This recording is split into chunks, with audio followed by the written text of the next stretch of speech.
Muy buenos días. Vemos que ya está entrando gente a este webinar producido por Invest Chile y Randstad.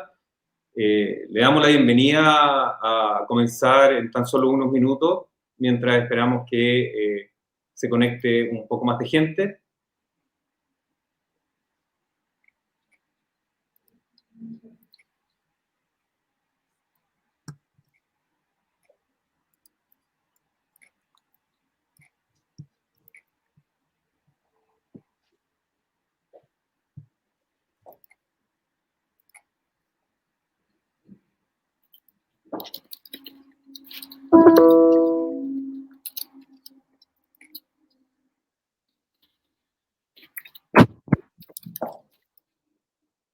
Faltan solo pocos minutos para dar comienzo a este webinar, Nuevas formas de trabajar y legislación laboral, lo que las empresas deben saber.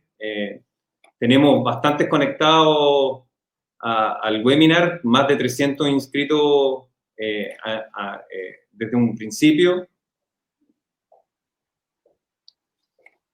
En unos minutos más vamos a comenzar con los panelistas de este evento que es tan importante en la contingencia que está viviendo nuestro país y que nos permite a nosotros gestionar el entorno de nuestros clientes, empresas de capitales extranjeros, pero por supuesto veo que también hay algunas empresas nacionales que han querido sumarse a escuchar esta importante presentación de funcionarios de la Dirección del Trabajo y también especialistas de una consultora de recursos humanos como Randstad, que si no es la más grande del mundo, debe estar entre las top 3.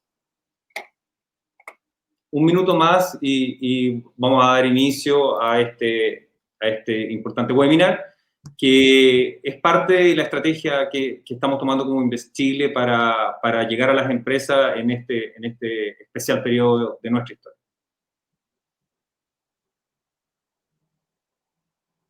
Sin más, yo creo que ya podemos comenzar. Muy buenos días.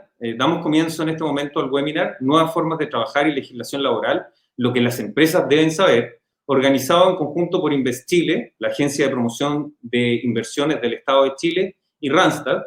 Esta actividad forma parte del ciclo de conversaciones Invest Chile Talk, que continuará este lunes con otro webinar, Modernización tributaria y medidas económicas del gobierno para enfrentar la crisis del COVID-19, que va a partir a las 9:30. Desde ya están todos invitados a esta actividad también, que hemos organizado en conjunto, esta vez con el Ministerio de Hacienda de nuestro país.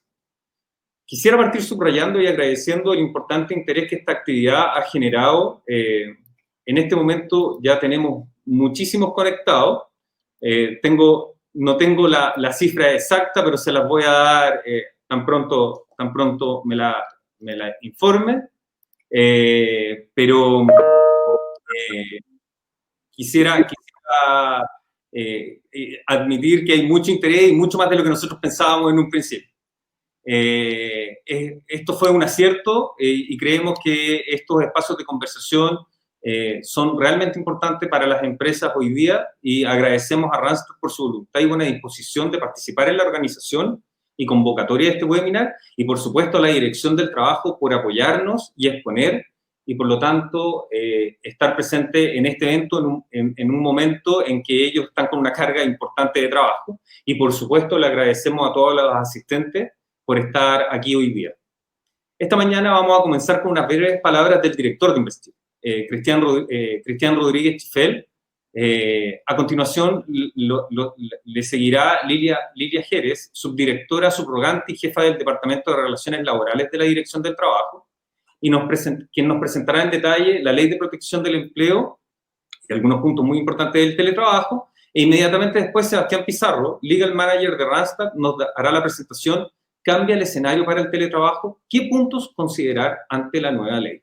Por último, vamos a cerrar con una sesión de 20 minutos de preguntas y respuestas, donde espero que ustedes nos hagan llegar las preguntas por chat, y nosotros por supuesto, le vamos a estar haciendo llegar estas preguntas a los speakers. Para formular las preguntas, de hecho, por favor, hagan uso de ese chat que está a la derecha de sus pantallas, indicando a quién van dirigidas. Si ustedes no saben a quién dirigirla, pueden exponerlo también, y yo me voy a encargar de formular esas preguntas a los panelistas cuando sea el momento. Por último, si experimentan problemas técnicos, por favor comuníquense vía WhatsApp con nuestro jefe de comunicaciones, Sebastián Villela, al teléfono que aparece en la parte superior del chat en este webinar. Ahora, sin más demora, damos inicio con el saludo inicial de Cristian Rodríguez, Chifel, director de Investir. Adelante, Cristian. Muchas gracias. Muchas gracias, Salvatore. Muy buenos días a todos. Saludar, por supuesto, a Lilia, a Sebastián, agradecerles por estarnos acompañando en este seminario y animarlo, evidentemente, y a todos quienes se conectan y nos acompañan esta mañana. Incluso veo, ¿no es cierto?, estoy viendo ahí en el chat desde Uruguay y desde otros países una gran bienvenida y gracias por estar con nosotros. Es un gran gusto poder compartir este webinar en el marco de nuestras, como Salvatore lo señaló, nuestra serie de seminarios llamados Invest Chile Talks. Para quienes no nos conocen, Invest Chile es la agencia del Estado que conecta los intereses de los inversionistas extranjeros con las oportunidades que nuestro país ofrece. Nosotros, obviamente, trabajamos en promover a Chile también en países extranjeros, pero también y muy fuertemente y más aún desde la situación de pandemia, en el cuidado de las empresas de las empresas extranjeras que están instaladas en nuestro país. En ese sentido, los invitamos a acercarse a la agencia para que conversemos de sus proyectos de inversión y para que estos se transformen, obviamente, en buenos negocios y en buenas inversiones para Chile. Tenemos una serie de servicios, servicios para los inversionistas que estaremos encantados, ¿no es cierto?, de discutir con ustedes. Este seminario que estamos haciendo con Randstad, de nuevo, va en la línea de muchas actividades que estamos haciendo. Salvatore señaló, el próximo lunes estaremos con el Ministerio de Hacienda para hablar tanto de la reforma tributaria como de los planes de contingencia del gobierno en relación al COVID-19. Y también quería destacar que está disponible ya desde esta semana un informe que se llama Impacto del COVID-19 en la economía y en la inversión extranjera directa, que Invest Chile ha preparado y que básicamente contiene las medidas que el gobierno de Chile ha implementado para enfrentar el COVID-19, el impacto económico que este está teniendo, las principales medidas que también otros países están tomando para poder verlo de forma comparativa y las iniciativas que Invest Chile está tomando también para el cuidado de las compañías extranjeras. Esto está descargable desde nuestra página, también lo vamos a compartir con el chat. Es un informe que está tanto en castellano como en inglés y que un informe bien detallado de unas 60 páginas que ponemos a la disposición de ustedes como un repositorio de la información necesaria relativa al COVID-19. Así que con ello, de nuevo volvemos, ¿cierto?, a lo que hoy nos ocupa, extremadamente importante, cómo esta pandemia nos obliga a pensar y repensar las nuevas formas de trabajar y cómo la legislación laboral, ¿no es cierto?, se está adaptando a ello. Así que nuevamente agradeciendo tanto a la Dirección del Trabajo como a Randstad, los dejo con nuestros expositores y les agradezco de verdad por acompañarnos esta mañana. Los invito a seguir muy cerca de Invest Chile. Muchas gracias. Muchas gracias, Cristian. Damos paso ahora a Lilia Jerez, sin olvidar mencionar y adelantando que ya tenemos más de 150 conectados, así que muchas gracias por el interés. Lilia Jerez es subdirectora subrogante y jefa del departamento de Relaciones Laborales de la Dirección del Trabajo. Y Lilia, por favor, adelante con tu presentación y muchas gracias de nuevo por haber aceptado participar de este importante webinar. Hola, buenos días a todos. Bueno, un gusto como Dirección del Trabajo poder participar en este tipo de instancias. Para los inversores extranjeros, explicarles muy brevemente qué es la Dirección del Trabajo. La Dirección del Trabajo en Chile es el organismo fiscalizador de la legislación laboral y además de ser el organismo fiscalizador, que ese es nuestro principal objetivo, además somos el organismo que interpreta la legislación laboral y además el organismo que lleva a cabo el registro de las organizaciones sindicales, que es el rol además que me compete como jefa de relaciones laborales, que es mi cargo titular, que actualmente también tengo que desarrollar la función de subdirectora subrogante. Eso muy brevemente porque hacemos bastantes más labores, pero para que sepan lo que hacemos acá en la Dirección del Trabajo. Y desde ese punto de vista, lo que la Dirección del Trabajo hace es poder interpretar la ley en base a la ley. Entonces, nuestras opiniones tienen que ser bastante exigentes en cuanto al contenido mismo de la ley.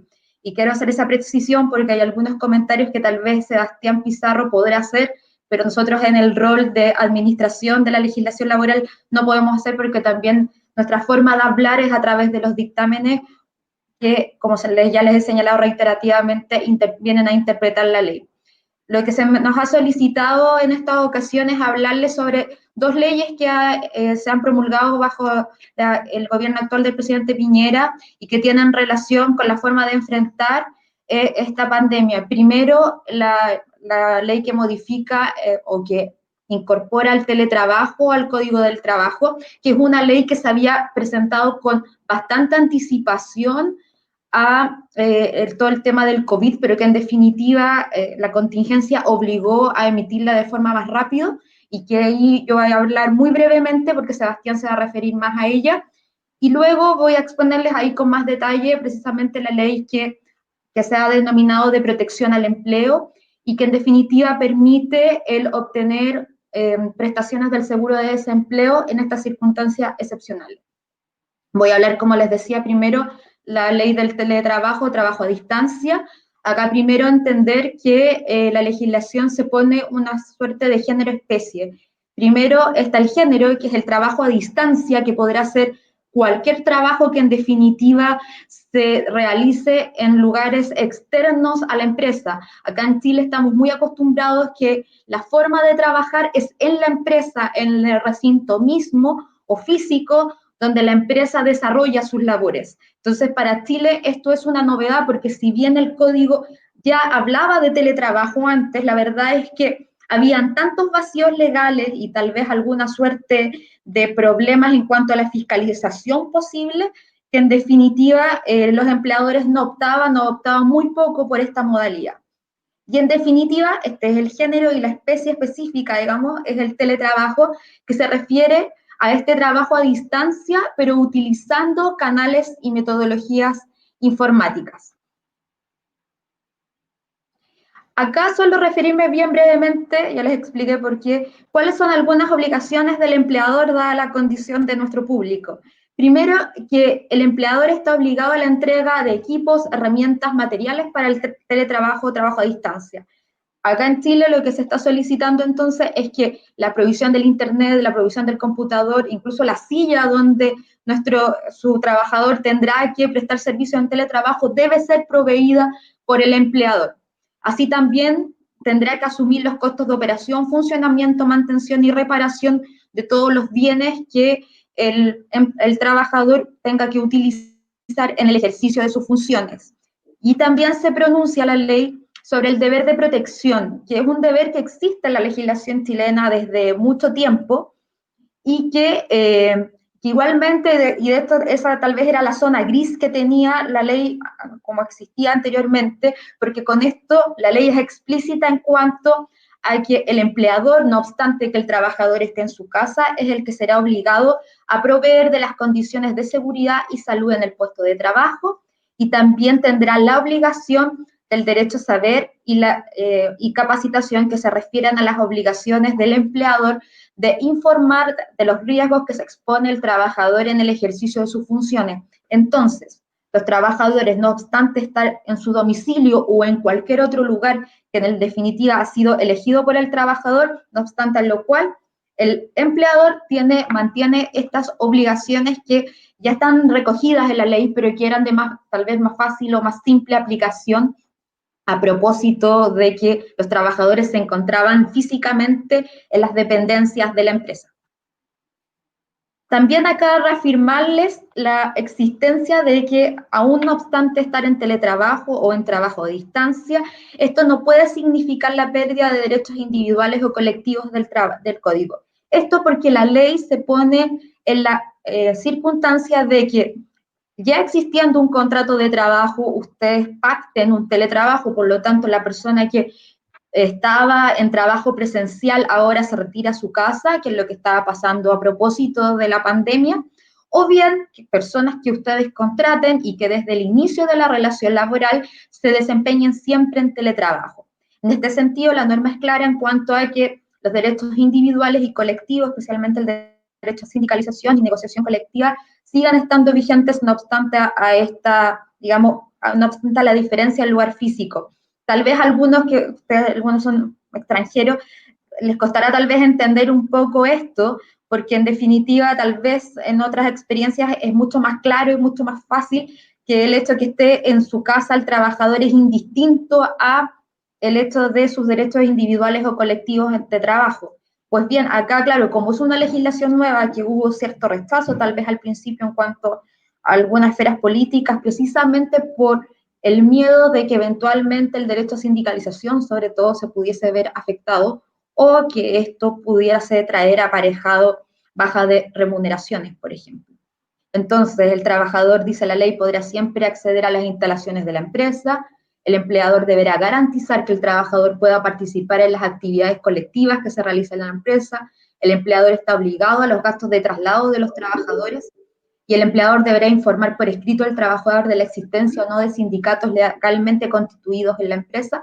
Esto para que eventualmente para los trabajadores que se incorporan a la empresa desde fuera, digamos, nuevas contrataciones, sepan y que eventualmente puedan elegir o no estar sindicalizados. La Dirección del Trabajo, que es el organismo al cual yo represento, tiene una obligación, tiene dos obligaciones, primero de fiscalización y también de registro.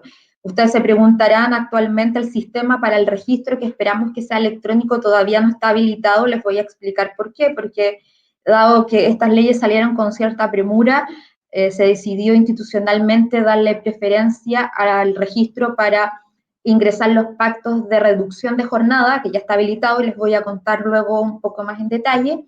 Por lo tanto, informáticamente todavía el registro no existe, no está habilitado, no obstante que ustedes pueden presentar los registros de forma escrita en las inspecciones o en las oficinas de la Dirección del Trabajo. Así que ese es un tema que todavía está un poquito al debe, para serles sincera, pero estamos trabajando en eso. De hecho, actualmente se está trabajando en aquello. Y luego también nos corresponderá hablar de la fiscalización del cumplimiento de los acuerdos de trabajo a distancia, que es un tema que yo entiendo que Sebastián ahí les comentará ahí algunos detalles que tal vez prácticos del tema. Eso les quería hablar sobre el trabajo a distancia. Como les decía, no quería referirme tanto al tiempo, dado el tiempo, para poder empezar a hablarles más bien de la ley que se ha denominado de protección al empleo, pero que en definitiva se llama formalmente la que faculta el acceso a prestaciones del seguro de desempleo. ¿Cuáles son los principios de esta ley? Lo que busca la legislación actual, dada la contingencia sanitaria, es en primer lugar mantener la relación laboral durante el periodo de emergencia sanitaria. Entendemos que los empleadores están haciendo un esfuerzo importante en orden a mantener las fuentes de empleo, a mantener la vigencia de sus labores, y eso es complejo, y por lo tanto la legislación también lo que busca en definitiva es mantener la relación laboral a pesar de dar algunas salidas en cuanto a la suspensión de la relación o la reducción de la jornada. Esto que en definitiva lo que busca es que, dependiendo de la situación en que nos encontremos, la remuneración sea pagada a través del seguro de cesantía, que es una ley que ya lleva bastantes años en vigencia, por lo tanto hay aportes importantes tanto del trabajador, del empleador y también del Estado, por lo tanto hay un monto de dinero sobre el cual se podía tomar y para, en el fondo, poder el trabajador empezar a hacer uso de ese dinero. No obstante, no estar cesante, que es el primer fin de esa ley. También la ley tiene como finalidad mantener la cobertura de seguridad social del trabajador. El empleador, no obstante a todas las salidas que tiene esta ley, sigue siendo el obligado al pago de las cotizaciones de seguridad, de la seguridad social, es decir, salud y AFP, sobre todo porque hay una excepción en cuanto a los accidentes del trabajo. Y en definitiva, lo que busca la ley es proteger las fuentes de empleo, porque entendemos que es una forma de dar alguna salida a los empleadores que en esta situación actual quieren mantener la relación laboral, no obstante que a lo mejor sus flujos de caja u otro les hacen dificultoso el poder pagar remuneraciones. Luego, ¿qué figuras legales permite el acceso a estos beneficios? Son tres figuras. Primero, la suspensión temporal del contrato de trabajo por acto de autoridad, que es el que usualmente se está aplicando. También este pacto de suspensión puede ser por acuerdo de las partes, es decir, que el trabajador y empleador acuerden la suspensión temporal del contrato y por lo tanto aplique la ley.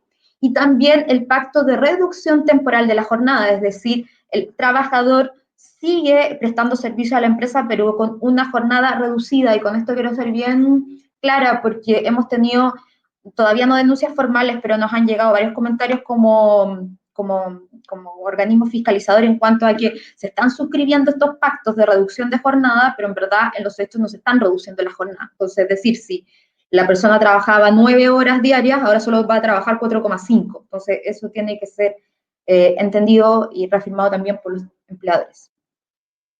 Vamos a hablarles primero sobre la suspensión temporal del contrato por acto de autoridad. Por cierto, seguramente ustedes han leído ya bastante esta ley, entonces voy a tratarme de ir a los aspectos más esenciales de ella, porque ha salido bastante en la prensa y ha habido hartos seminarios. Entonces, como les decía, voy a irme a aspectos bien esenciales y centrales. Primeramente, el pacto de suspensión temporal señala que es un trabajador en primer término y sumamente importante que tiene que estar afiliado al seguro de desempleo. Es decir, los trabajadores que no están afiliados a los seguros de desempleo, que son aquellos que estaban contratados con anterioridad al inicio de la vigencia o que actualmente están jubilados, por ejemplo, y que igualmente prestan servicios, no pueden acceder porque la base en la cual se creó la norma era el acceso al seguro de desempleo.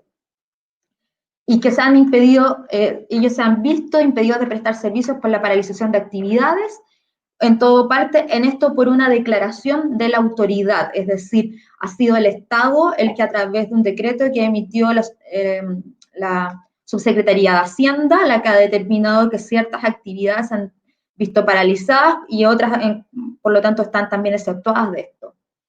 Entonces, ¿cuáles son los beneficios que recibe el trabajador? Como les decía, los trabajadores reciben remuneraciones con cargo a la cuenta individual, primeramente, del seguro de cesantía. Acá tenemos que entender que el seguro de cesantía tiene dos cuentas, la cuenta individual, que está conformada por aportes del empleador y del trabajador, y que es la primera que en el fondo hace frente en el estado de cesantía. Y en el caso que esta cuenta se agote y todavía esté cumpliendo los requisitos para percibir el seguro, entra a un fondo solidario que se ha ido creando o conformando por aportes estatales. Entonces, en definitiva, lo que busca la norma es, en primer término, que el trabajador con contrato vigente pueda acceder a las prestaciones de su cuenta individual y luego pueda acceder, en el caso de que sea necesario, que esta cuenta se agote, a las prestaciones propias del fondo solidario.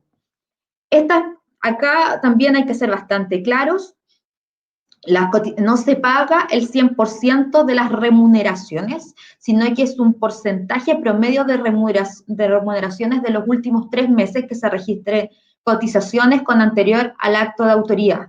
Es decir, los trabajadores no van a percibir el 100% de sus remuneraciones.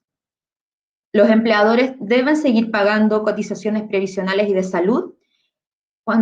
Tratándose de trabajadores o trabajadoras de casa particular, estos reciben remuneraciones con cargo al fondo de indemnización de la AFP. Ustedes deben saber que, no es el tema, pero las trabajadoras de casa particular tienen un fondo mensual que se hace a través de un 4,11% de aporte mensual del empleador, y esto hace un fondo de indemnización a todo evento.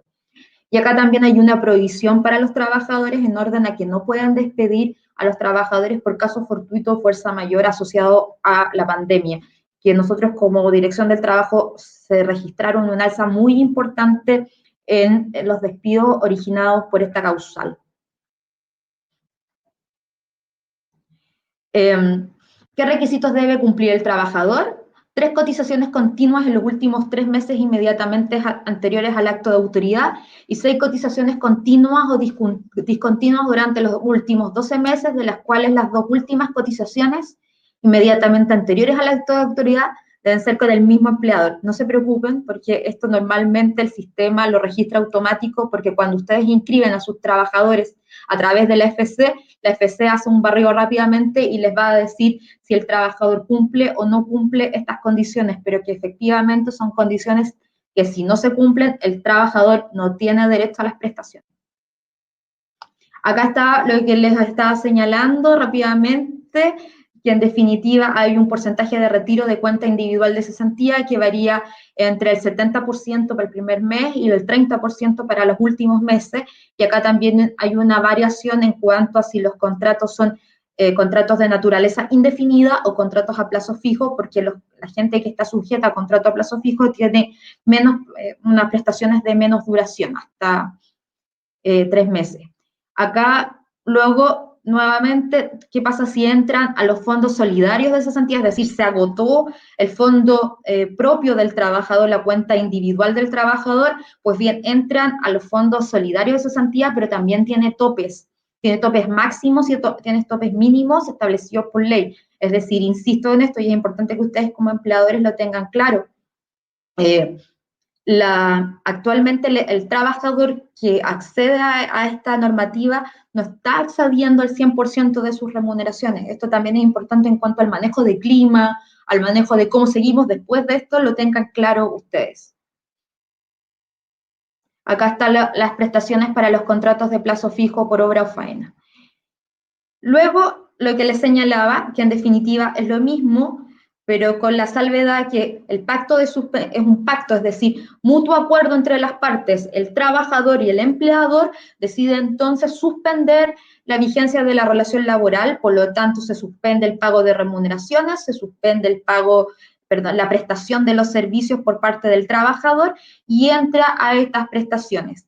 Acá el que está obligado a informar a la AFC de lo que está ocurriendo, es decir, que o por acto de la autoridad o por acuerdo de las partes van a acceder a la suspensión temporal del contrato, es el empleador. Esta es una obligación del empleador, no de los trabajadores. Los empleadores tendrán entonces que acceder a los canales que ha dispuesto para este efecto la AFC, la administradora de fondos de seguro de cesantía, para poder acceder al pacto. Entendemos que ya mañana deberían empezar a pagarse las primeras personas que accedieron a esta metodología de suspensión temporal del contrato. Luego, y acá la Dirección del Trabajo tiene mayor injerencia, pero en cuanto al registro se los voy a explicar, que es el pacto de reducción temporal de la jornada, que en definitiva los empleadores con los trabajadores pueden pactar una reducción de la jornada hasta un 50% de la duración de la jornada. ¿Qué pasa entonces? El empleador tendrá que pagar la remuneración equivalente a la jornada reducida y las cotizaciones de cotizaciones previsionales proporcionales a la jornada. Por su parte, el empleador, además de este 50%, o un poco más, dependiendo de lo que ustedes pacten, recibirá un complemento adicional de hasta un 25% con cargo a su cuenta individual del seguro de cesantía y una vez agotado al fondo cesantía solidario. Es decir, considerando el 100% de su remuneración con topes, el trabajador trabajaría el 50% de su jornada y recibiría el 75% de su remuneración, con los topes que vamos a pasar a explicar inmediatamente.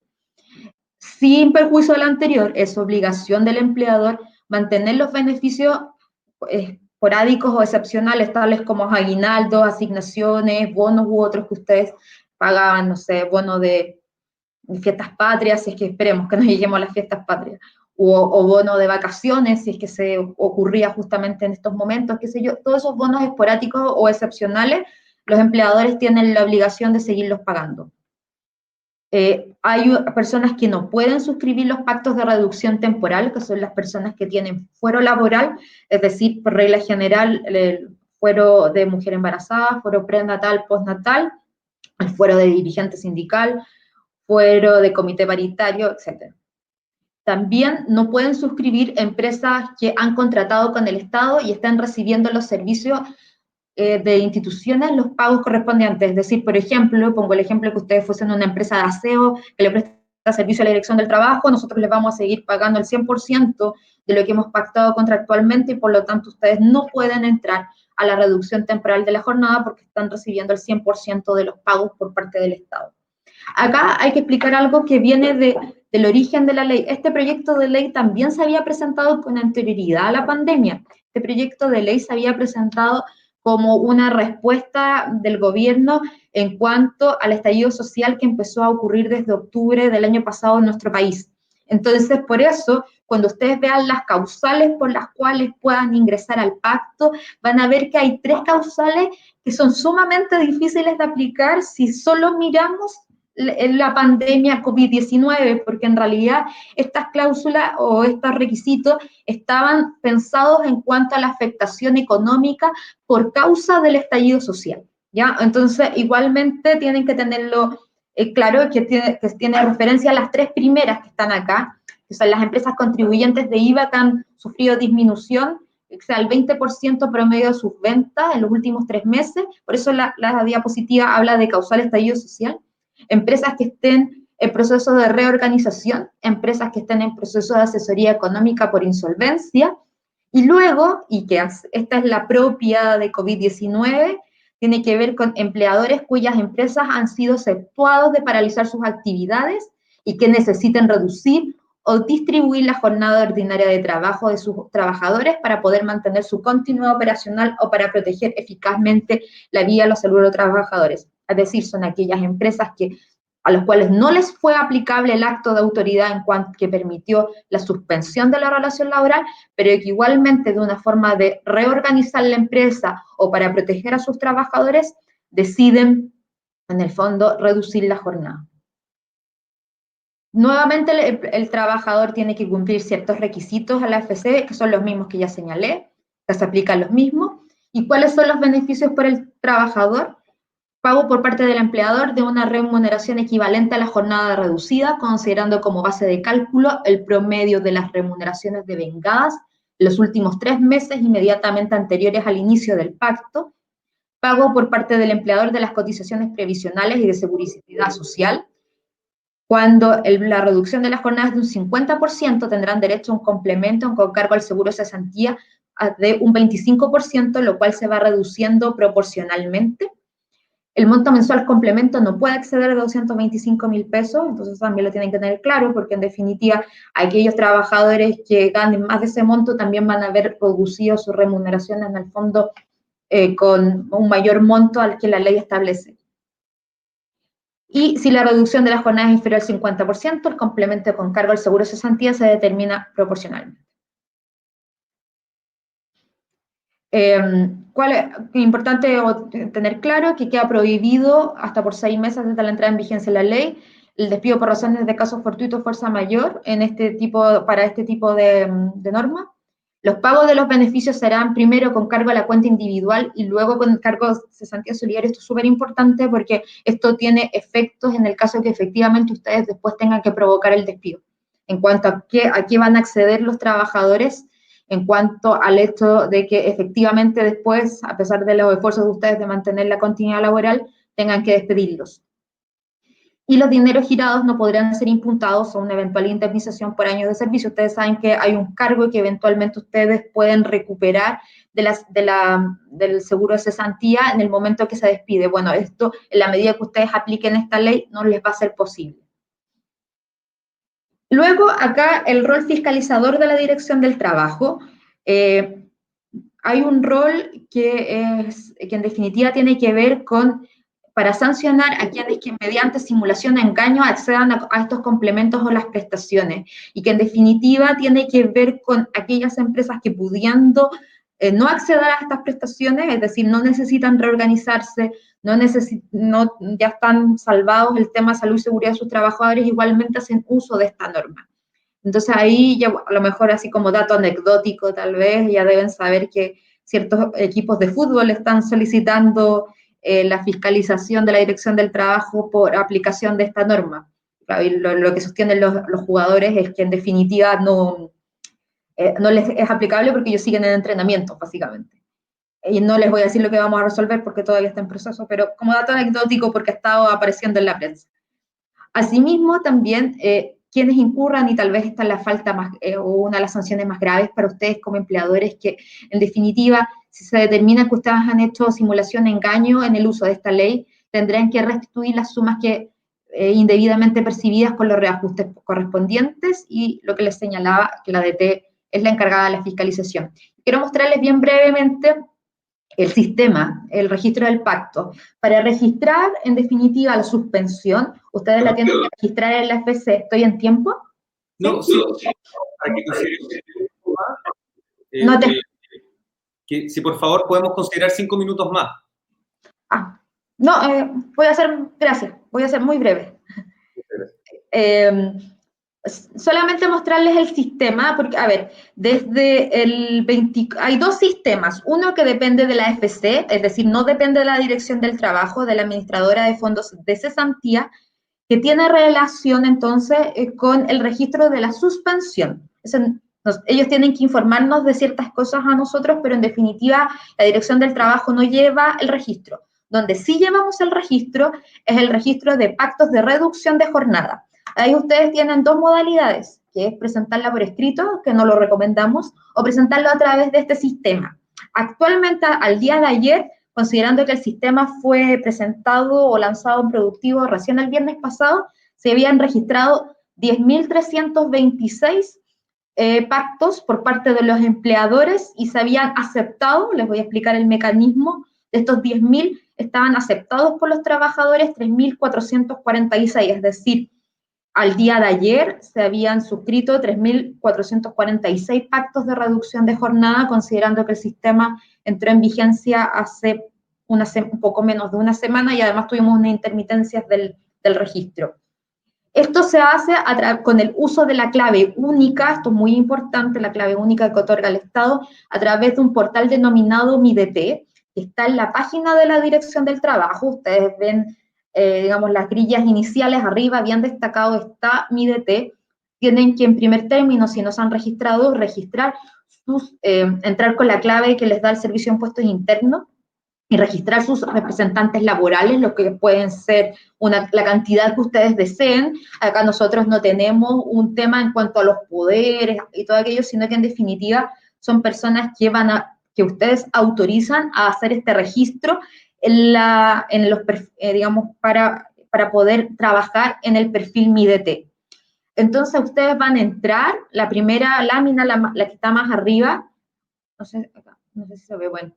Acá, en definitiva, hay una lengüeta que habla del ingreso de pactos. Lo primero que solicitamos es una autorización por parte de ustedes para poder conectarnos con el Servicio de Impuestos Internos para evaluar el cumplimiento del requisito, el primer requisito que hablamos de la disminución en sus ventas en un 20%. Si ustedes aceptan, pueden seguir en el pacto.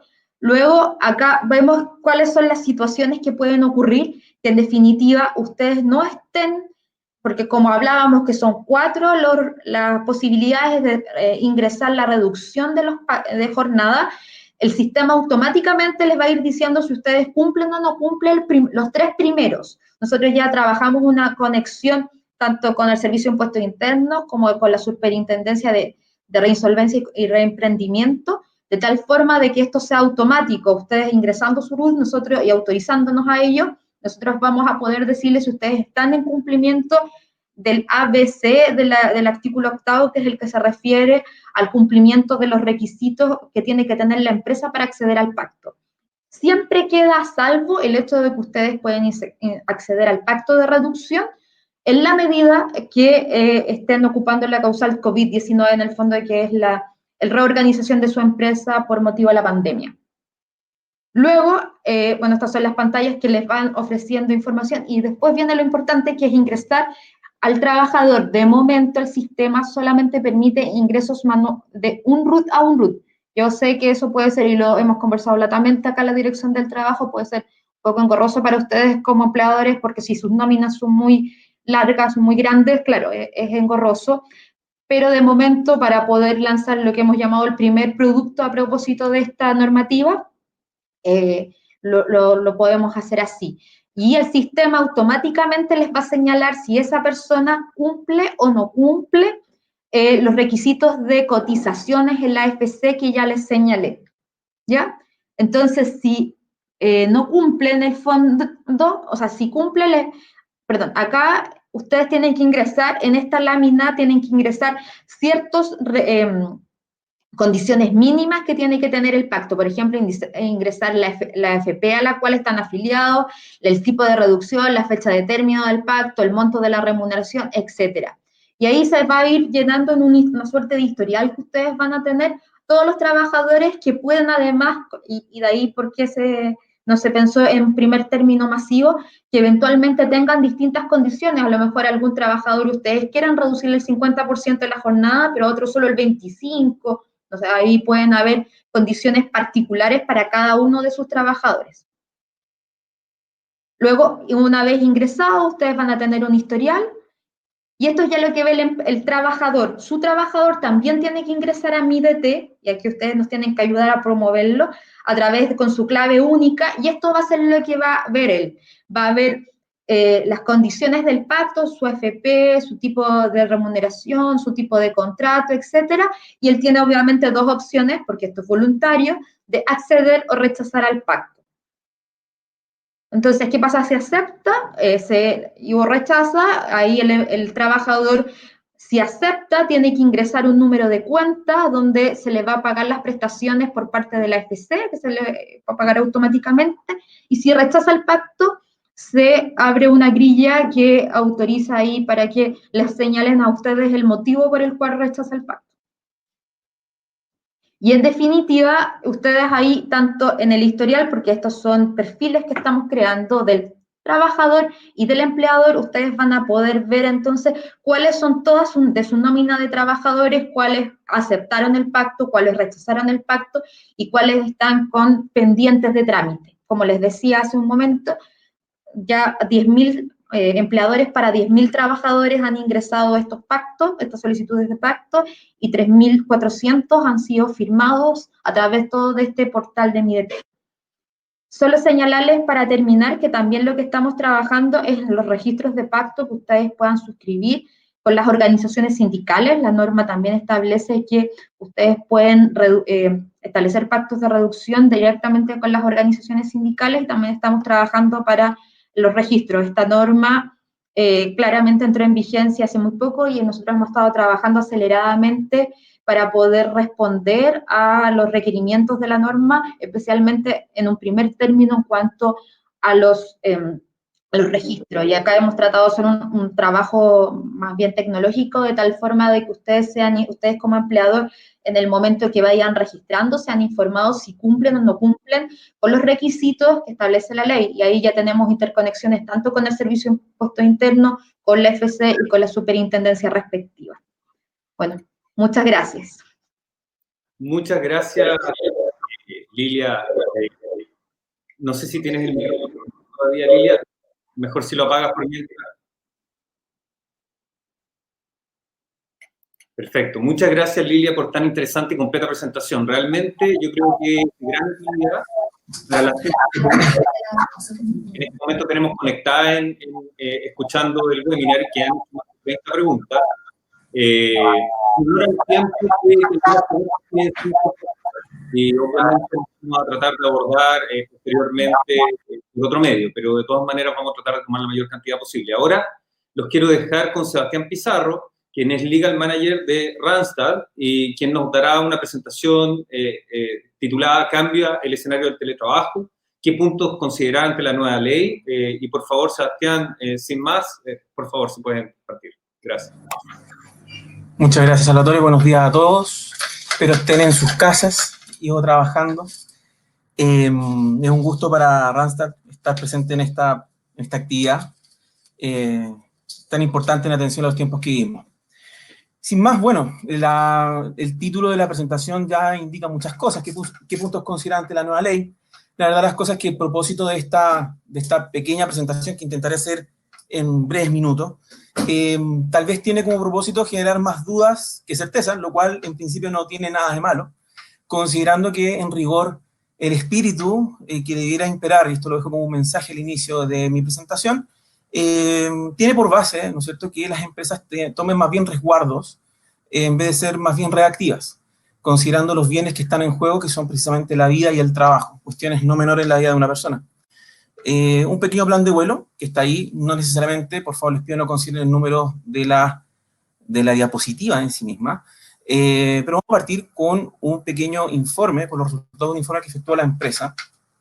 La pregunta es bastante clara: ¿ha implementado usted formalmente el teletrabajo? Un 72% de las empresas encuestadas nos dicen que sí y otro 28% que no.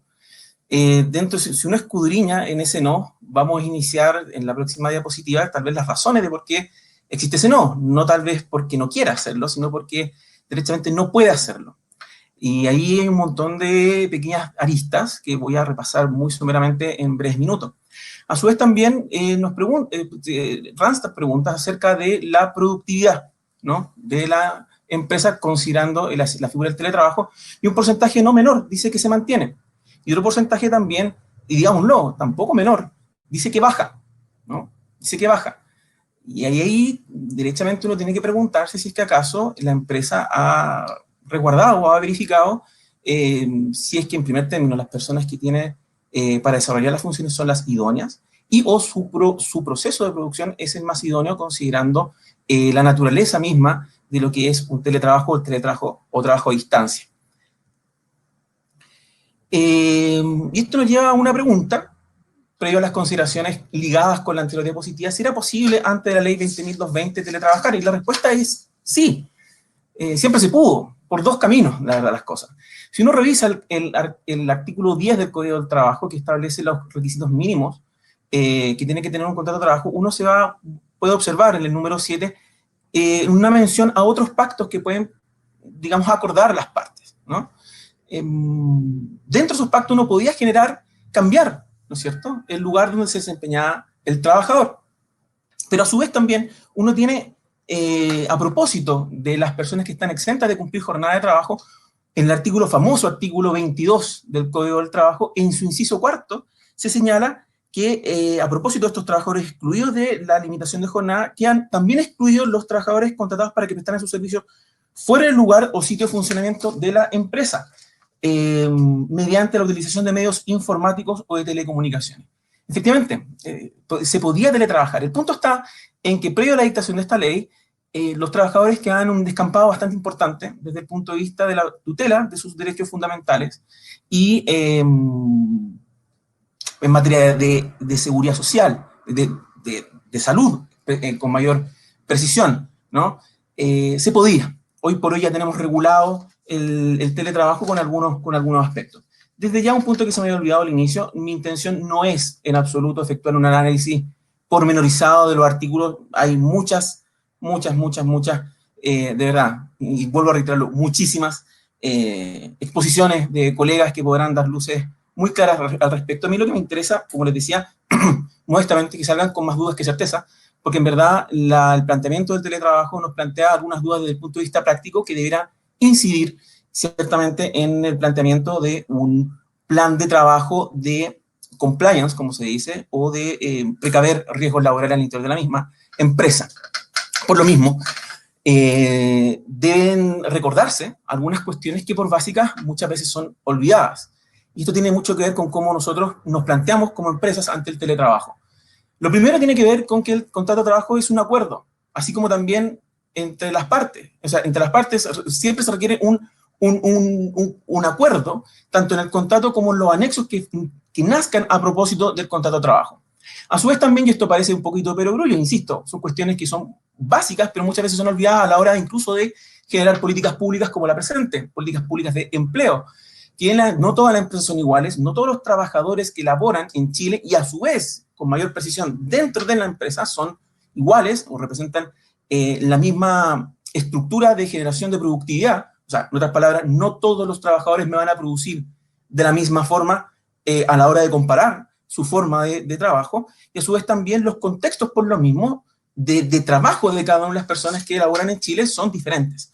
Y no obstante eso, el Código del Trabajo es uno solo, y la ley 21.220 es una sola, aplicable para todas, para toda la empresa. Esto significa que el Código del Trabajo, y esto es una crítica que tiene mucho tiempo, se aplica tanto para el kiosco de la esquina, para el negocio de barrio, como para una gran multinacional que se instala en Chile.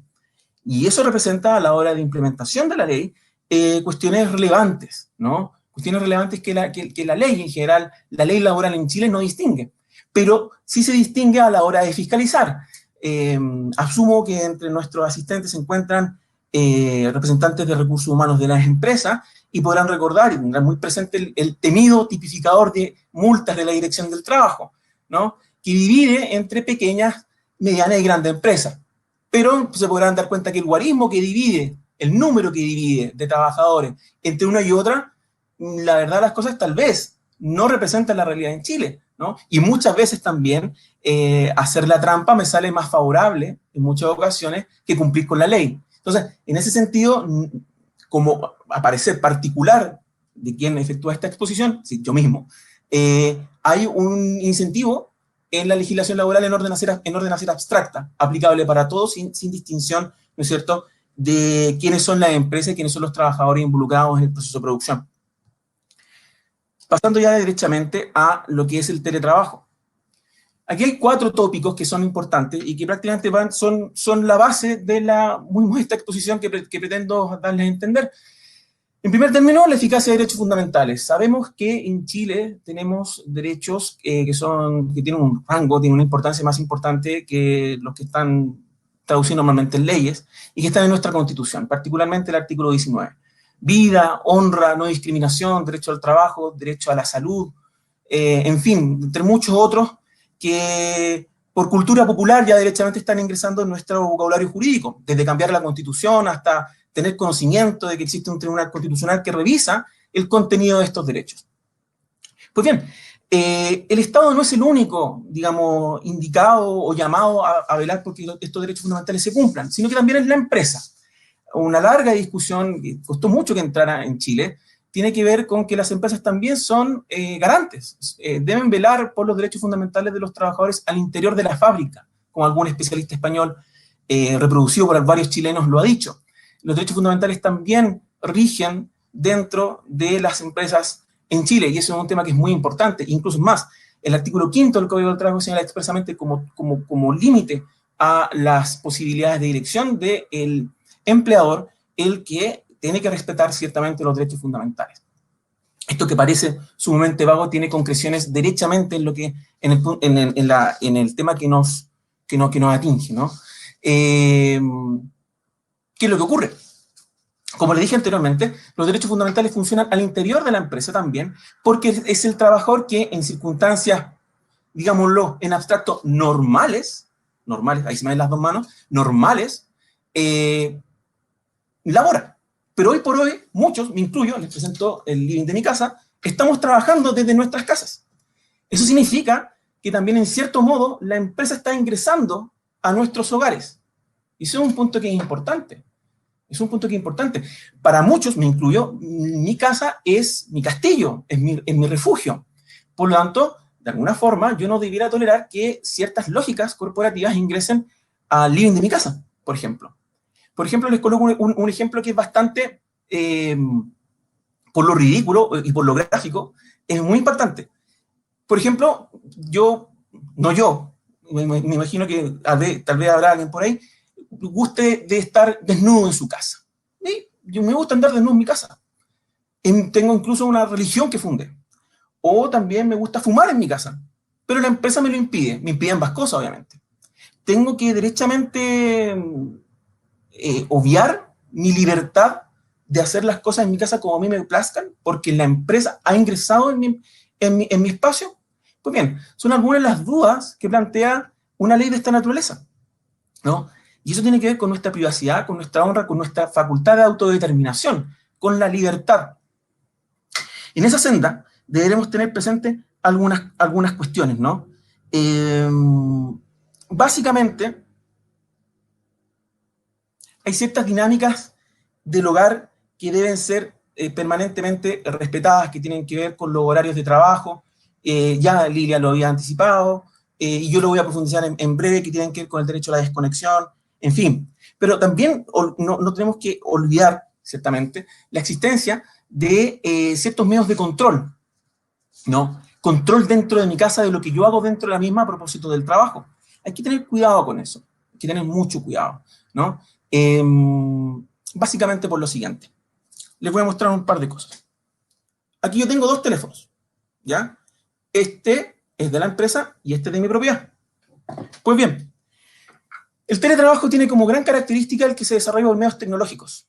Y en esa senda tenemos que tener presente que es el empleador el que a través de medios tecnológicos tales como WhatsApp puede ir controlando mis funciones.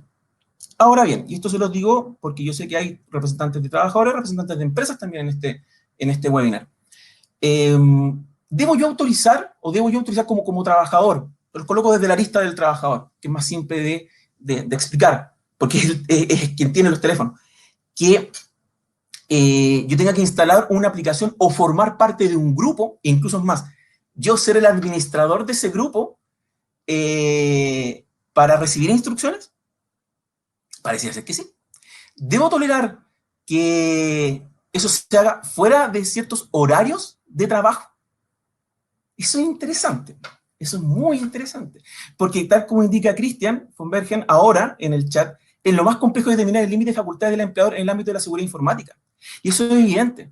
Porque yo puedo entender que tendría que yo avisar o hacer tal vez, se los planteo, un anexo donde yo diga, mire, usted está obligado a estar dentro, en primer término, de un grupo de WhatsApp del trabajo, en segundo término, administrar, en tercer término, evítese, por favor, de enviar fotografías comprometedoras, comentarios comprometedores, memes, ¿ah? Que sea un chat de trabajo y que obviamente esto se haga dentro de un determinado rango de tiempo. Y eso es sumamente importante, porque si nos vamos a la lógica de la norma que regulaba el teletrabajo antes de la dictación de esta ley, que como bien les decía, el artículo 22, inciso cuarto del Código del Trabajo, esos trabajadores no están, digamos, obligados a tener una jornada de trabajo. Pero hoy la ley sí me obliga a tener una jornada de trabajo porque precisamente tenemos un derecho a la desconexión que es de 12 horas mínimo. Mínimo. O sea, en otras palabras, mi jornada de trabajo termina a las 8 de la tarde, yo debiera empezar al día siguiente a las 8 de la mañana, teóricamente, ¿no? Aquí hay un tema que es curioso, y esto lo tiro simplemente a modo de comentario. Es curioso también que hoy por hoy el Estado está impulsando este tipo de cuestiones cuando al interior del Estado, el Contraloría General de la República el día de ayer dijo que no se tenían que pagar horas extraordinarias, ¿no? Eso es complicado. El propio Estado a su propia gente le indica que no puede devengar horas extraordinarias. Pero las empresas privadas sí tienen que hacerlo, precisamente porque hay un control del horario en el trabajo, ¿no? Existe un derecho a la desconexión. ¿Y esto es una novedad? En absoluto. No es una novedad. Aprovecho que está Lilia, quien bien lo tiene que saber, y también yo, que también fui funcionario de la Dirección del Trabajo, en el que existe un derecho que no está regulado a nivel del Código del Trabajo, que es el del descanso interjornadas, que es una jurisprudencia, yo diría que prácticamente tiene más de 20 años, donde la Dirección del Trabajo con una claridad espeluznante dice que usted tiene una jornada de 10 horas, usted al menos tiene un descanso de 10 horas para volver a echar a andar la máquina. Entonces, ¿son novedades estos derechos a la desconexión? Fíjese que a nivel positivo, es decir, a nivel normativo, sí, es una novedad, pero fíjese que a nivel de creación interpretativa, esto no es ninguna novedad. Y es como siempre tendría que haber operado. ¿Cómo yo le explico a una persona que tiene una jornada de, por ejemplo, un turno loco, que no son muy poco habituales en Chile, que sale a las 12 de la noche y tiene que entrar, teniendo una jornada de 10 horas, que tiene que ingresar a las 6 de la mañana, del día inmediatamente prácticamente siguiente, coligado? ¿Es un derecho a la desconexión? ¿Es un derecho al descanso? Yo creo que no. Continúo. Líneas de interpretación del artículo 184 del Código del Trabajo. Fíjense que hoy uno de los artículos, junto con el artículo 184, es que más problemas podría llegar a traer. Les explico el porqué. Uno tiene el artículo 184, insisto, ya que uno de los artículos que casi está dentro de la cultura jurídica interna de todas las personas, que nos dice que el empleador tiene que velar eficazmente por la vida y salud de los trabajadores. Punto. ¿Hasta cuándo podemos llegar con esto? No lo estoy diciendo en un modo peyorativo, pero fíjese que en atención a lo que puede ocurrir dentro de una casa, son cuestiones sumamente importantes. Les traigo a colación prácticamente unos cuantos ejemplos que yo creo que voy a estar dentro del tiempo. Imagínense lo siguiente, y esto lo voy a mezclar con una ley que también debe ser conocida por todos. Tengo una persona, voy a decirlo así, ustedes lo asociarán a determinado género, que sufre de violencia intrafamiliar, ¿ya? Y esa persona que sufre de violencia intrafamiliar, que por cierto, conforme a un estudio reciente de La Tercera y lo que aparece en la televisión, ha incrementado un número, un 70%, respecto a la ocurrencia de llamados telefónicos a números que proveen de ayuda a gente que ha sido violentada.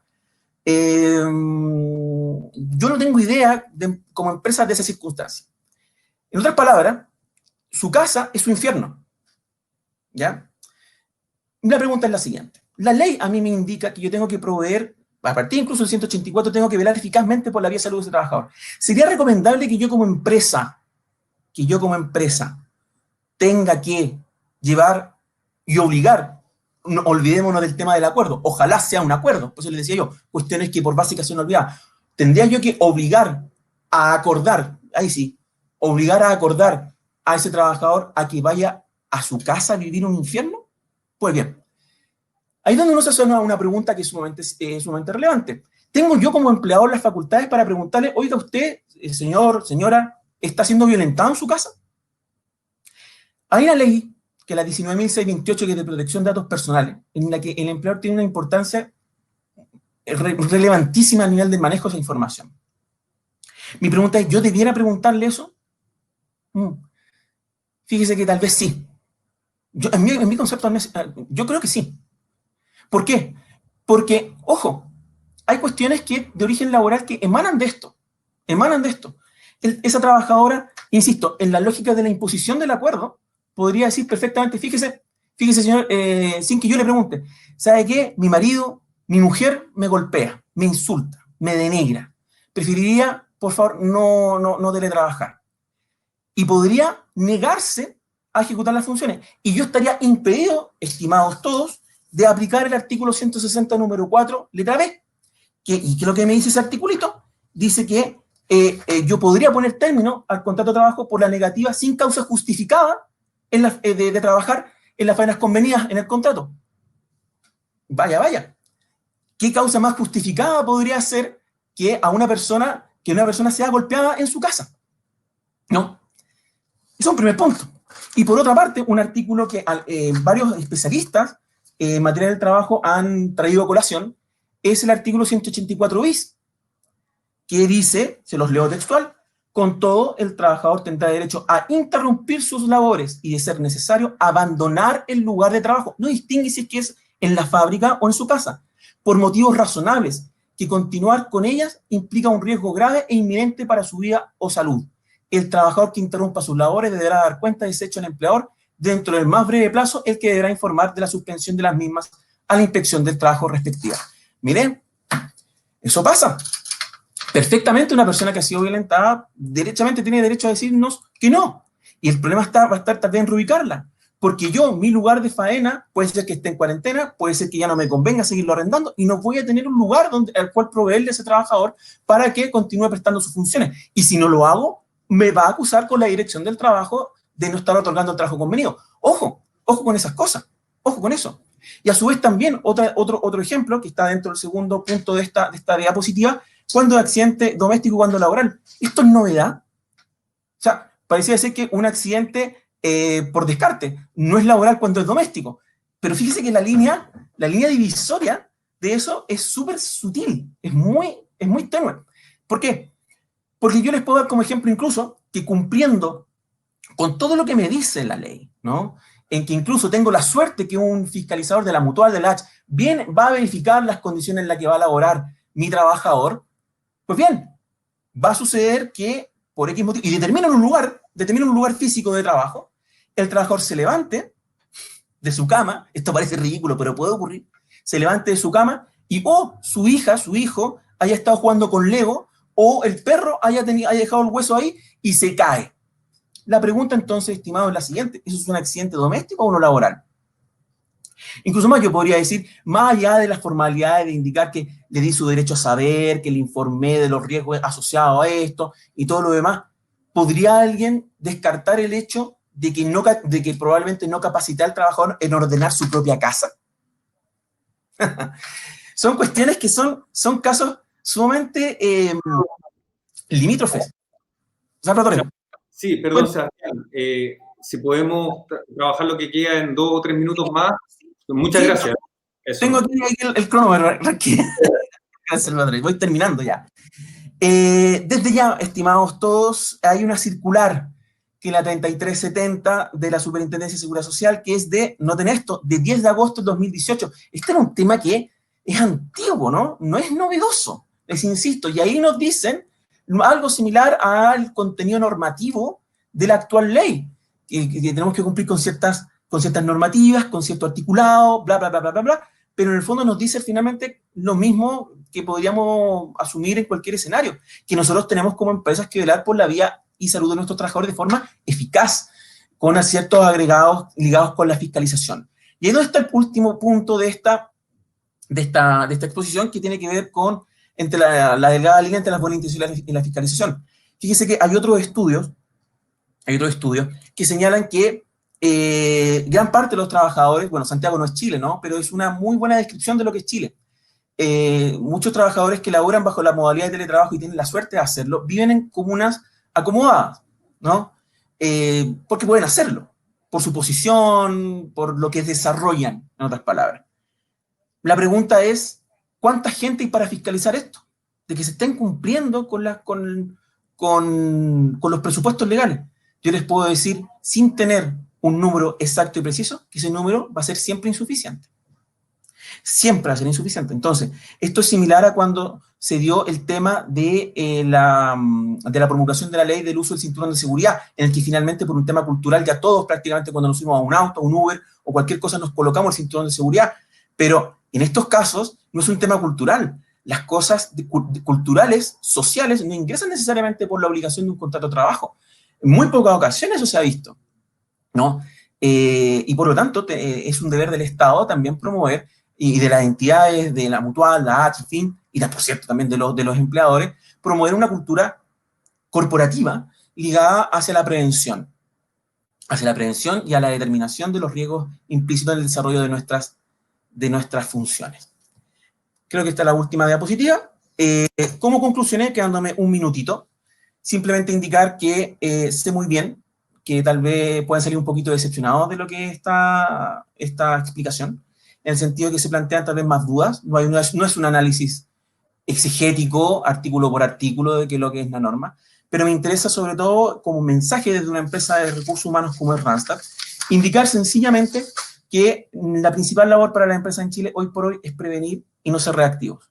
Y en ese sentido, insisto, cuando se está jugando con la vida, con la salud y con las proyecciones de una persona en su vida, a través de su trabajo no podemos dejar las cosas a la buena de Dios. Tenemos que ser particularmente preventivos, tenemos que atender a todas las realidades, tenemos que ser vivos, pero vivos en un muy buen sentido, en orden a proteger el mayor capital de las empresas, que siempre es la persona. Eso es. Muchas gracias. Muchas gracias, Sebastián. De verdad, valoramos tremendamente un análisis crítico de los desafíos que van a enfrentar las empresas y las personas también, los trabajadores y el empleador. Creemos que de hecho, personalmente creo que tu presentación también es muy buena y creo que ese tipo de dudas que empiezan a surgir van a ser resueltas también en la medida que esto empiece a decantar, y realmente creo que es importante tenerlas presentes. Y a Lilia también felicitarlos por esta interconexión con los otros sistemas. Creo que habla de eficiencia, a pesar de que queda un gran trabajo informático por delante, habla de eficiencia y de la posibilidad de hacer estas implementaciones más rápidas.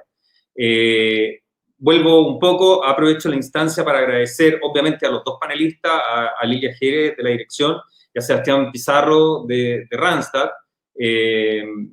por estas interesantes presentaciones. Y ahora voy a transmitirles que nos llegaron más de 50 preguntas y tenemos 175 personas conectadas. Obviamente no podemos responder todas las preguntas y tratamos de recoger las que más se repetían. Y voy a partir con algunas preguntas que están dirigidas a Lilia y después voy a pasar a las preguntas que están dirigidas a ti, Sebastián. Por supuesto que si en algún momento quieres intervenir alguna podemos hacerlo, pero en honor al tiempo voy a tener que estar bien controlado porque preferí priorizar sus presentaciones que todas las consultas que llegaron, que son 50. O sea que nunca las íbamos a poder abordar todas. La primera para Lilia es de Francisca Villalobos. Dice, hola Lilia, en suspensión de labores, ¿las cotizaciones se pagan al 100 o al 50%?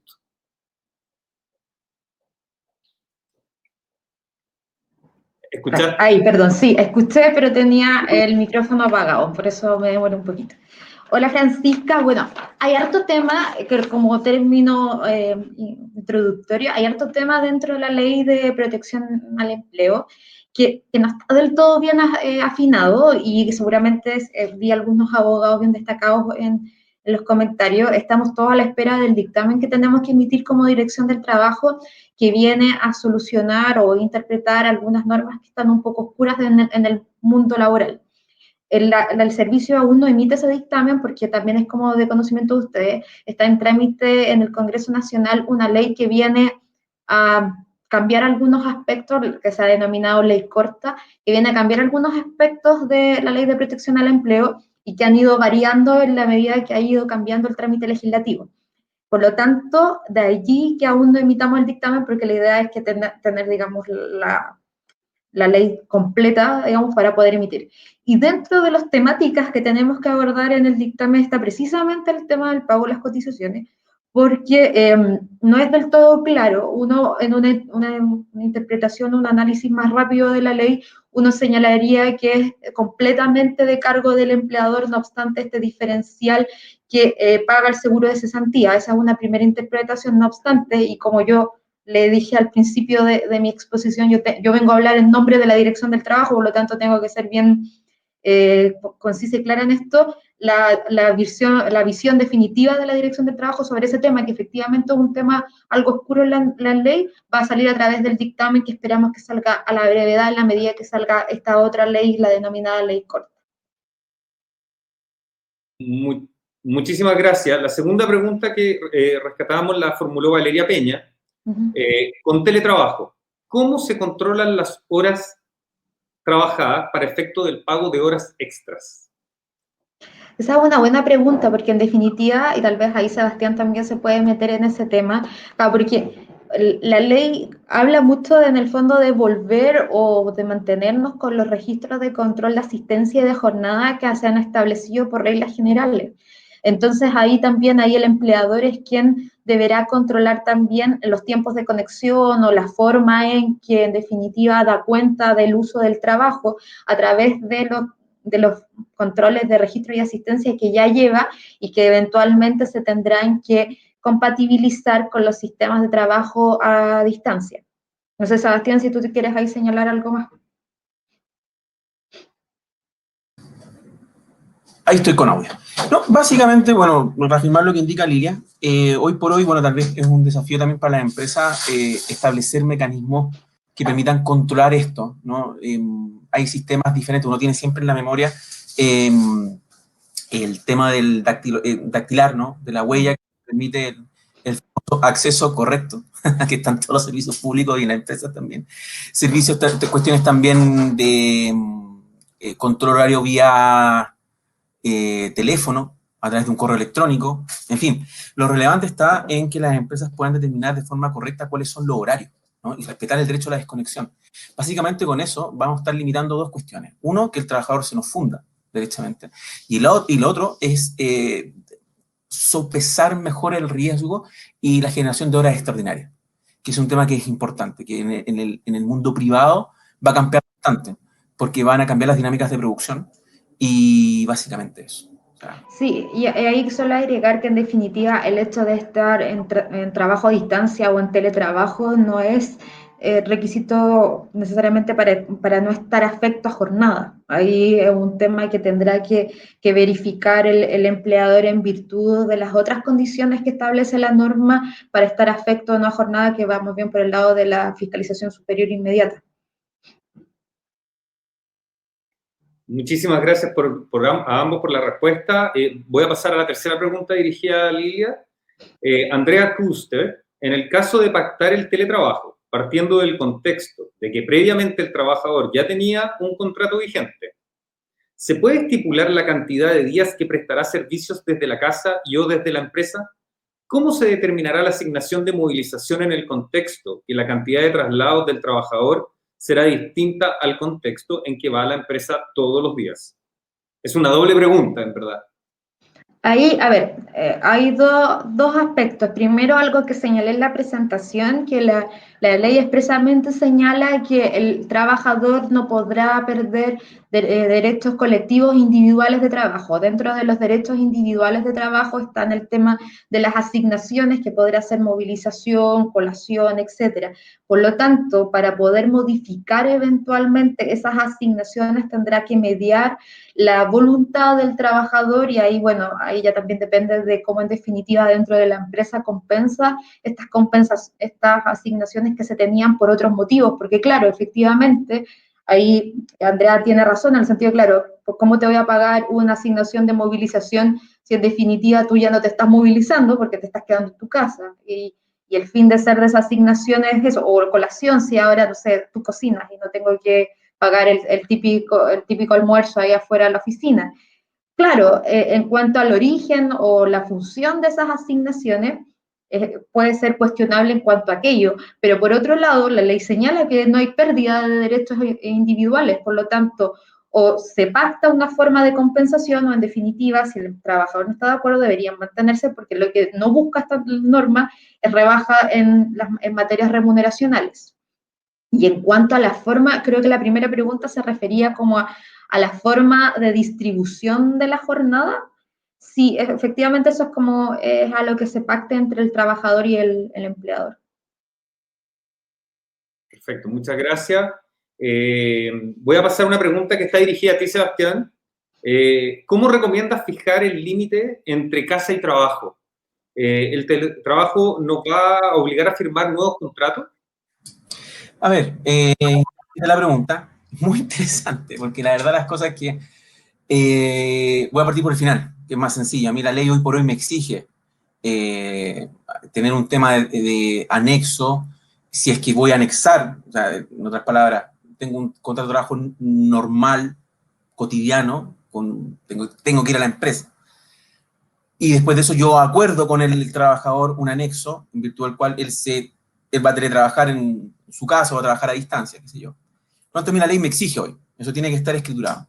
Ahora, el límite para muchas cosas los coloca, es complicado, ¿no? Es complicado. Lo debería colocar en primer término las partes. Vámonos un poco con esta suerte como de pequeña mentirilla que ronda en nuestras vidas, que nosotros somos capaces de acordar algunas cosas con nuestro empleador.